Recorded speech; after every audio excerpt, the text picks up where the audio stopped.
Salutations, ladies and gentlemen, the Knife Raven here, back again with another video.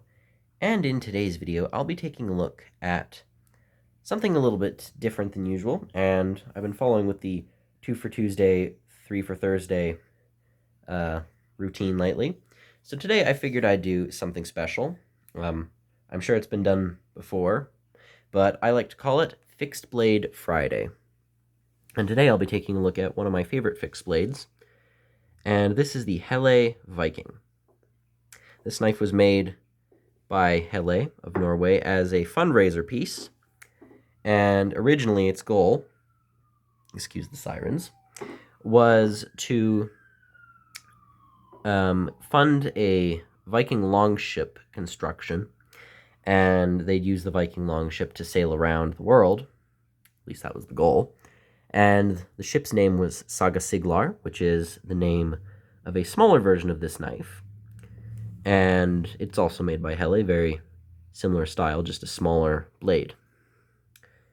The blade on this is Helle's triple laminated carbon steel, which is very different from their usual triple laminated stainless steel, which features a carbon core and layers of 12C27 Sandvik as stainless to counteract. This is just pure carbon, which means you're not going to get any corrosion resistance from this, but it takes a very, very nice edge and is easy to sharpen.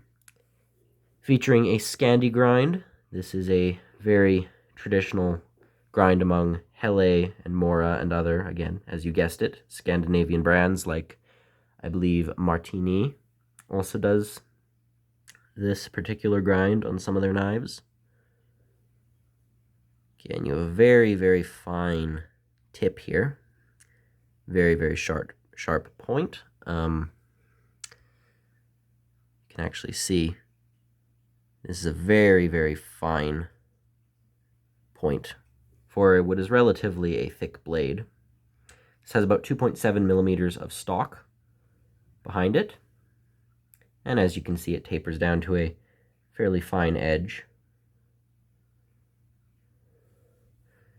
It has a blackened finish, which to me adds to the rustic look, as this was based off of early knives carried by the Vikings. These were carried probably for mixed uses, as these are Vikings we are discussing, and while they probably would have favored their short swords and axes more, this could have been like a backup in a combat situation, although I doubt that. These were probably more for gutting fish and creating kindling for fires. And these are tasks that this knife would still excel at even today, as this knife would be great for some light bushcraft and maybe some fishing or hunting work. The handle, which is a barrel shape, you can see it is a curly birch piece, and I think that looks beautiful.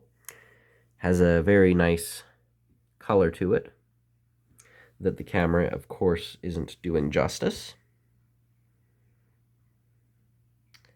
Let's see if I can change the lighting, that might help. No, probably not. It's a very nice fiery red and orangey color. It's a very pretty piece with some very nice wood grain.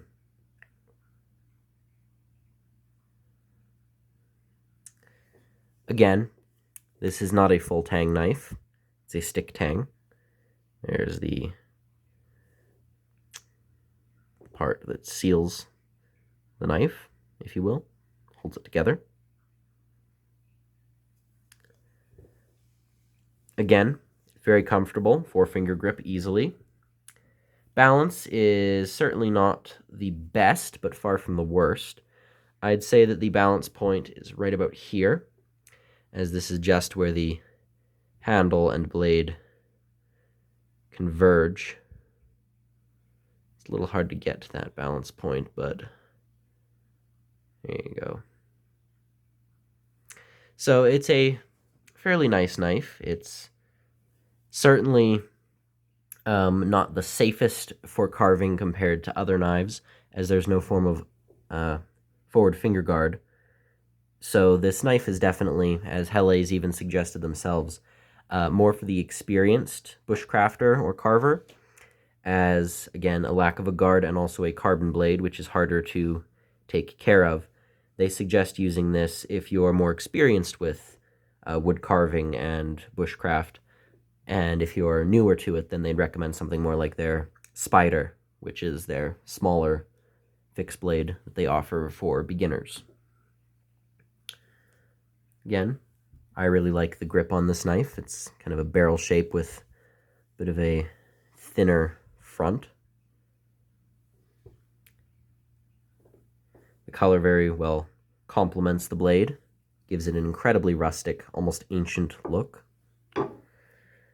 The sheath has some pretty carvings in it, or I should say engravings.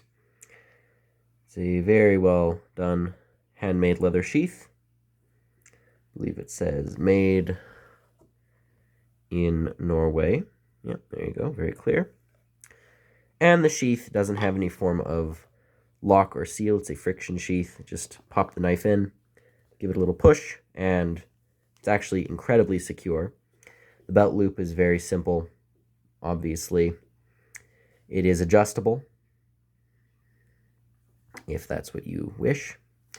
And just a little tug, and the knife pops right out of the sheath. Again, I haven't had much experience with carving or bushcraft, so you can say that this isn't truly a review, and it really isn't. This is more of a fun knife showcase, and I really like the history behind this knife. Again, Vikings were quite the brutal group, but they left behind some very interesting artifacts and pieces of history that should still be appreciated even today, and being based off of one of those old designs, I really appreciate this knife, and for its cost, which wasn't even that bad from what I remember, it's certainly worth the time to look into. And if you want a smaller blade with the same size handle, the Saga Siglar is a very nice consideration. Again, being the namesake, or pardon me, having the same name as the ship that they did, in fact, build, which was originally funded by this particular knife.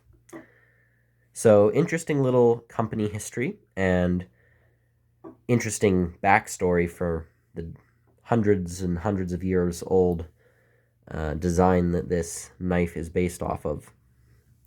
Again, just thought I'd showcase this as a little fun knife.